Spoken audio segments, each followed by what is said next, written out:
Missouri.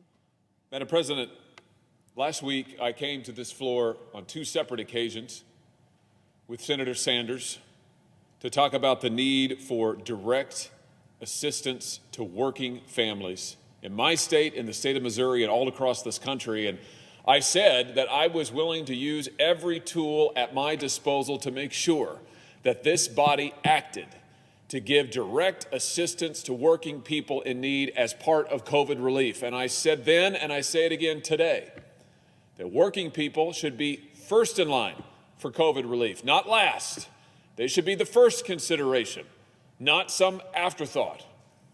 And I'm pleased to report that we're told today, as negotiations are ongoing about a COVID relief bill, we're told that direct assistance to working people and working families is in the bill, that working people will be getting assistance.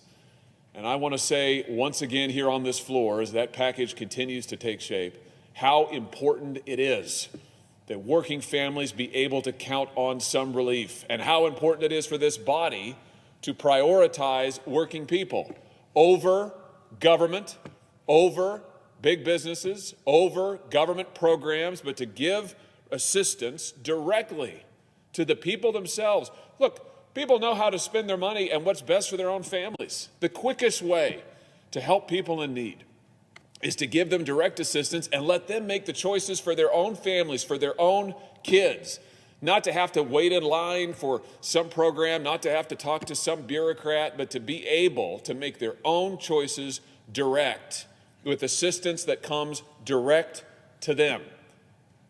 That's going to be in this bill, I understand, and I'm sure as heck going to continue to fight to see that it is in the bill and that any relief that's passed by the Senate prioritizes working people with direct relief. Now, some have questioned whether this is really necessary.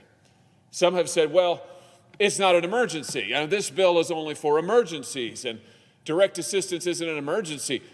To which I say, is it not an emergency that working people are having to line up for food, literally line up for food in this country, in this day and age, because they don't have enough money to go purchase nutrition for their own children? I mean, just think about what's happening in my own state. Let me tell you about Monarch Baptist Church in Neosho, Missouri. That's down in southwest Missouri.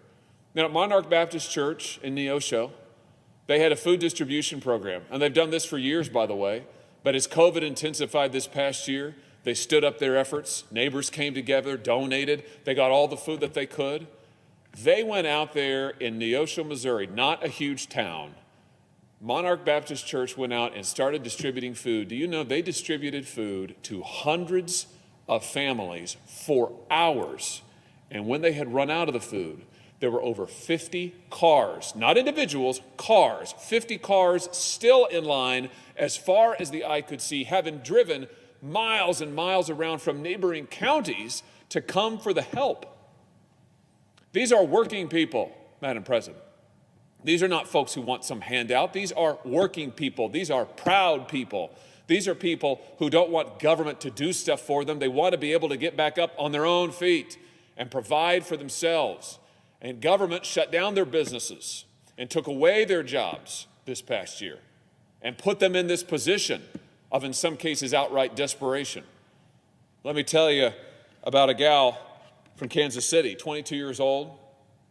Her first name is Mars. I won't share her last name just for her own privacy.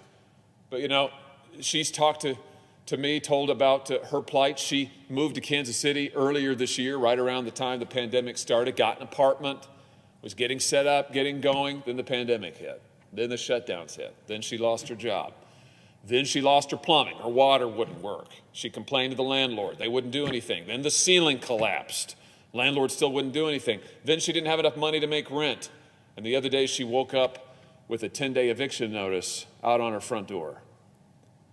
These are people who need help, not because they don't know how to work, but because they do know how to work. And the government has put them in the position that they're facing today. This pandemic has put them in the position they're facing today. And what they want is the ability to get back up on their own 2 feet and provide for themselves by the work of their own hands. And that is what direct assistance to working families will do. So to those who say it's not an emergency, I urge you to open your eyes and to look around at the people who are hurting, who are struggling, who are desperate for help. I've heard that it's said that, well, it's not stimulative. What a word. Direct assistance isn't stimulative, as if the American people are knobs and dials to be twisted and turned around to get a desired outcome, as if the economy is something to be micromanaged from Washington, D.C. I'm not interested in stimulus. I'm interested in helping working people survive. I'm not interested in micromanaging this economy. I'm interested in getting working people back up on their feet so they can manage their own lives. That's what this is about. That's why the need is so great. That's what we're trying to accomplish. We have a chance to do this, Madam President, to get this done, to get accomplished here, something that we can be proud of before Christmas, to send a message to the American people that they matter, to send a message to working people in my state and in every state in this country that they matter, and that we are here fighting for them, that we look forward to the day when they are back at work, ready to work, able to support themselves and their families, and that we are on the path to getting there. That's the message that we can send. That's the message that we must send.